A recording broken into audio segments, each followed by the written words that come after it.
Hi, good morning, good afternoon, good evening, or good night, wherever you're listening from.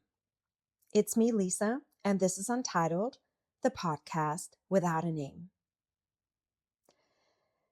Today isn't just about my own story, it's about something most of us go through at some stage in life. And the question is, what happens when life shifts? What happens when everything feels like it's fallen apart? And do you still keep going when it happens? Last time I said commitment doesn't only exist in isolation.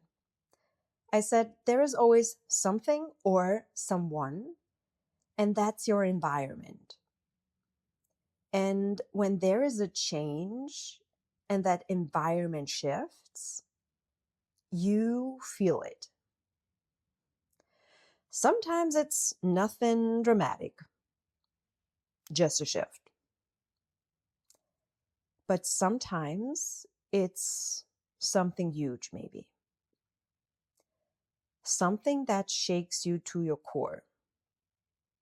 Maybe something that used to be part of your daily life and it's suddenly gone.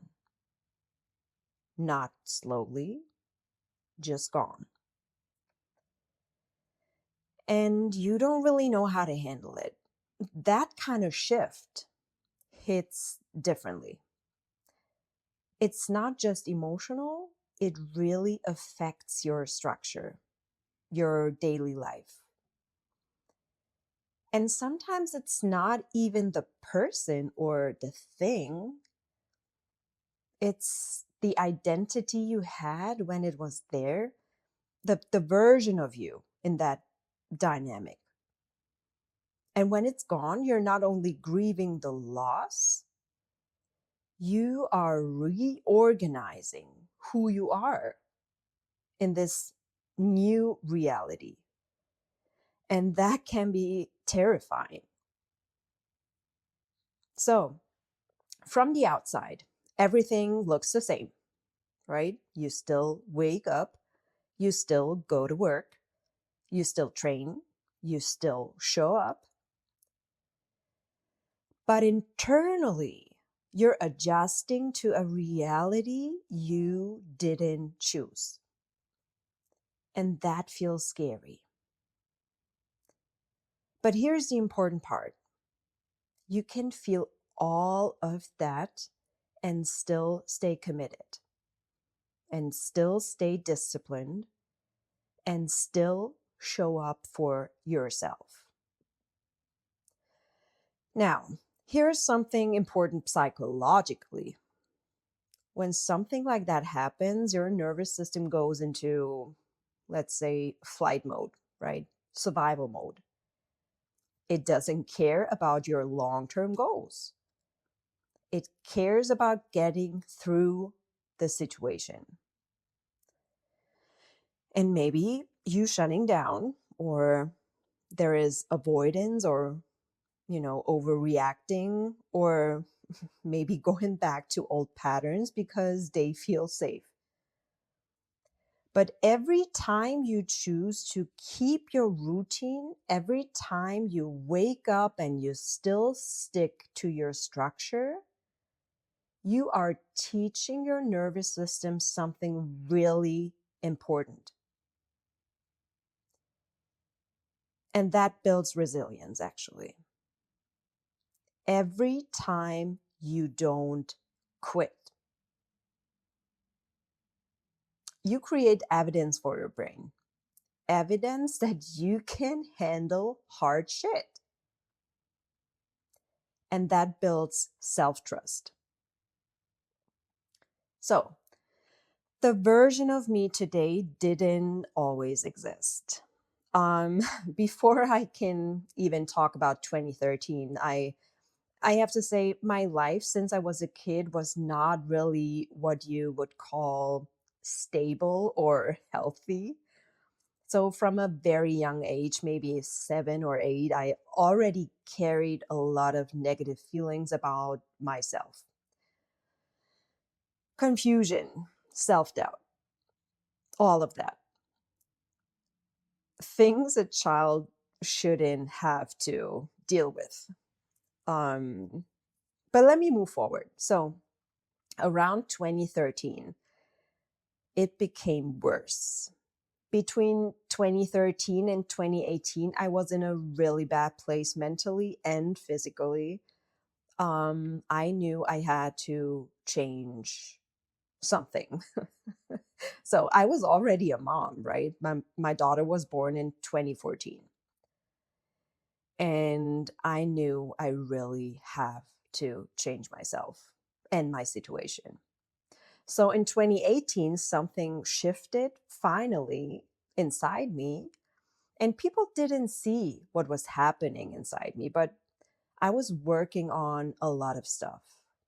Still, it took a lot of time.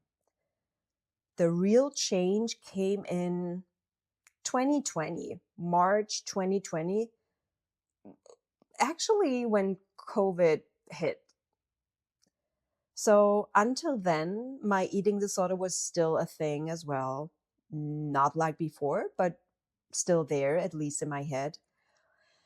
I struggled with confidence, with boundaries, with self-worth. And what feels really unbelievable now, today, I didn't have goals. No goals.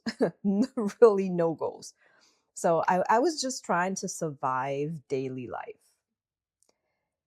What I had a lot of unhealthy attachments.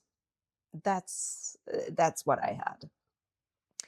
So I felt helpless and out of control. And logically, we know we are responsible for for ourselves, right? For our lives. And we are the only person who is in control. But I didn't feel that at the time. I was mentally exhausted, physically drained. I was really unhealthy. So my body felt weak, and I truly believe my body felt weak because my mind was weak. That's the truth. Back then, I didn't have the courage to change my situation. Not because I didn't want better, I was just scared. Scared of the unknown, scared of letting go, scared of losing what felt familiar. So I stayed in this position. And I hadn't learned how to choose differently or how to take care of myself properly. Today, when something feels heavy or something happens, I don't quit because standing still is not an option for me. Not because I don't feel anything. I feel a lot. I do. But I've rebuilt myself before more than once, and I trust myself now. I know how to pick up the pieces. Let's be honest. When something shakes your life, old patterns, they show up. They don't disappear. I mean, in general, in daily life, patterns show up, especially when you feel powerless or out of control. Your nervous system looks for something familiar, right? Even if it's not healthy. So when healing happens, healing gives you better tools. Healing doesn't erase your past, though. The difference is there is awareness.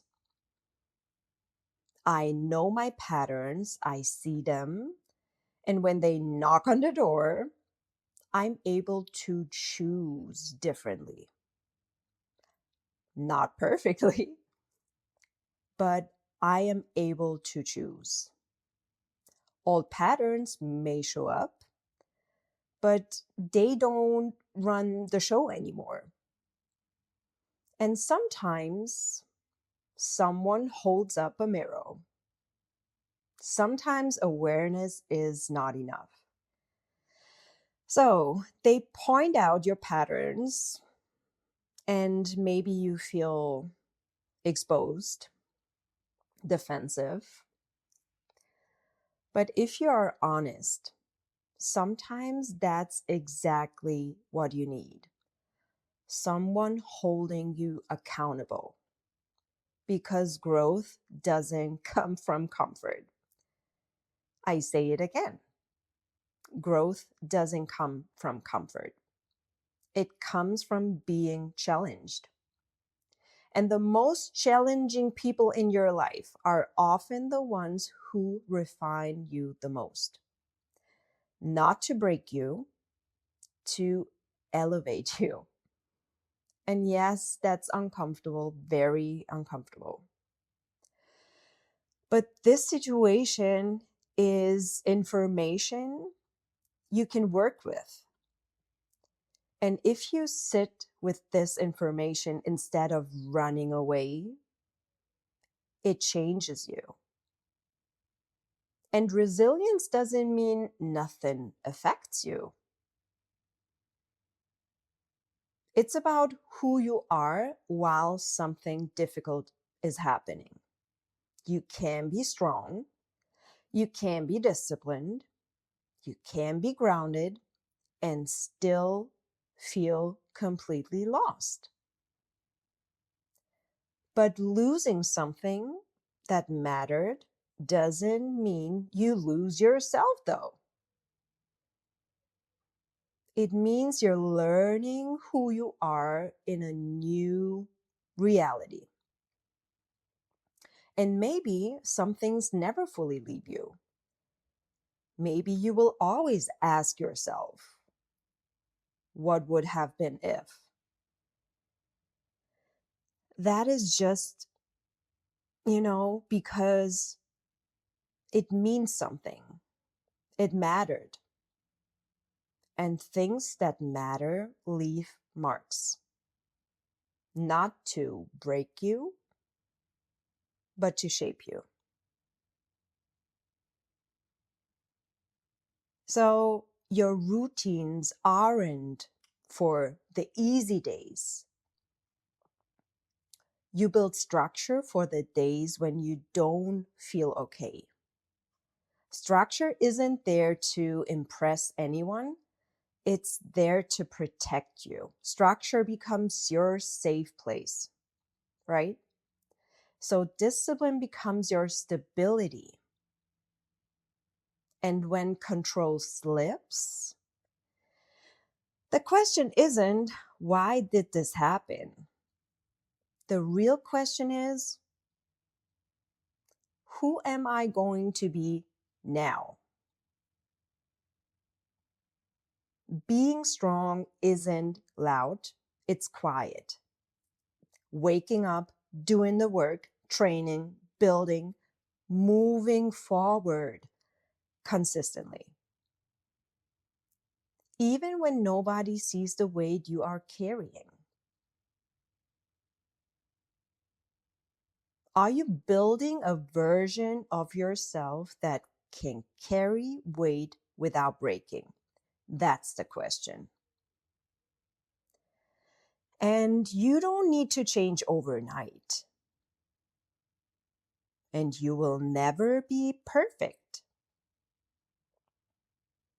But protect your energy, protect your direction, and remember, what comes after survival is transformation.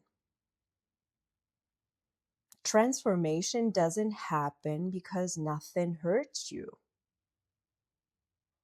It happens because it did. And you kept going anyway. So let me tell you, don't let it break you. keep moving, and I will talk to you soon.